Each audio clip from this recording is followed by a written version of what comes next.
value proposition for New York City is intellectual capital.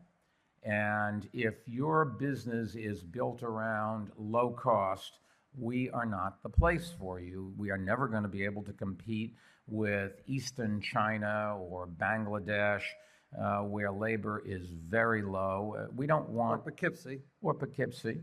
Although Poughkeepsie has some, I think it could solve the upstate problems in Poughkeepsie as well.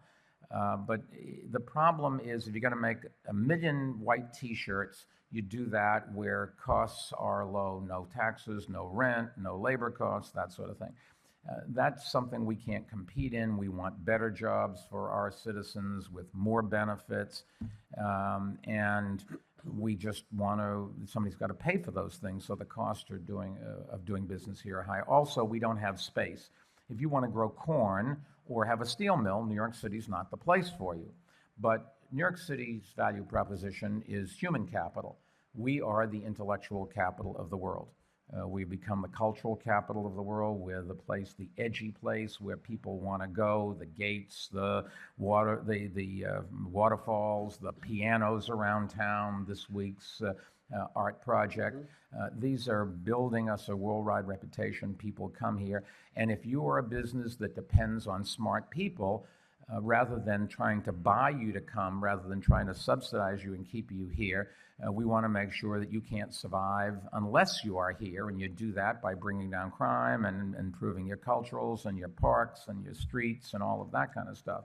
And you see that working. That's why New York City is doing much better than other cities in this country and other cities in many parts of the world. If you take a look at innovation and creativity, it's the result of human intellectual or creative effort. That is a clear example of an intangible asset, a new type of asset class. But you can't prevent creative humans from walking out of your door, right? If you're a research organization, or from leaving your country, if they are working in any particular country. The second type of asset that I think is more controllable from both a legal as well as a practical perspective is intellectual property. Intellectual property covers legally protected rights such as patents, copyright, trademark, trade secrets. These are real asset class. And how do you leverage value from such intellectual asset class, which I call intellectual property? You leverage on them by licensing. So when I refer, therefore, to intellectual capital, it really comprises two elements.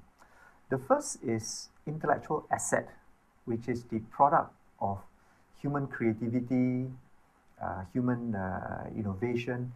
Then the second type of right is a legally protected set of legal rights that protects the fruit of innovation.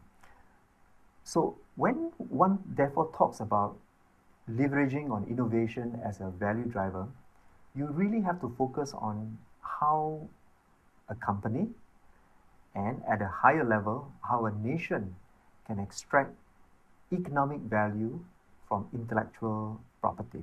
In the new economy, intellectual capital is a new value driver. But then how do you play this game?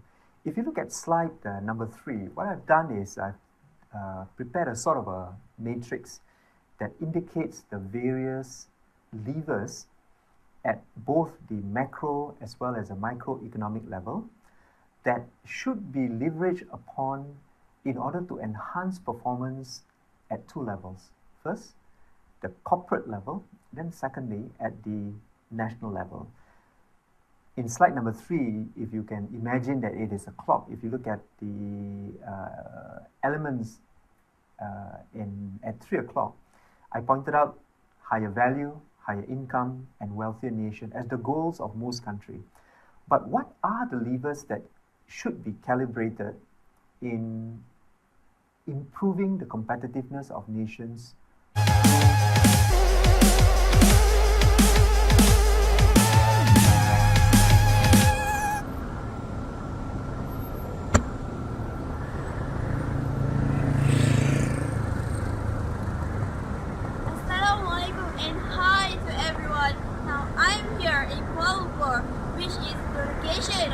company that would choose for the organization that apply knowledge management in their company.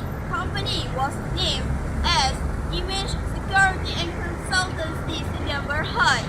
The company was owned by Dato' Iskandar bin Aziz and it has been established since 2005. This company is one of the control licensed company and has 100% equity interest held by a putra. Last but not least, there are 4 major services offered by this company, which are consultancy, training, investigation, and also security control. That's all from me. Thank you.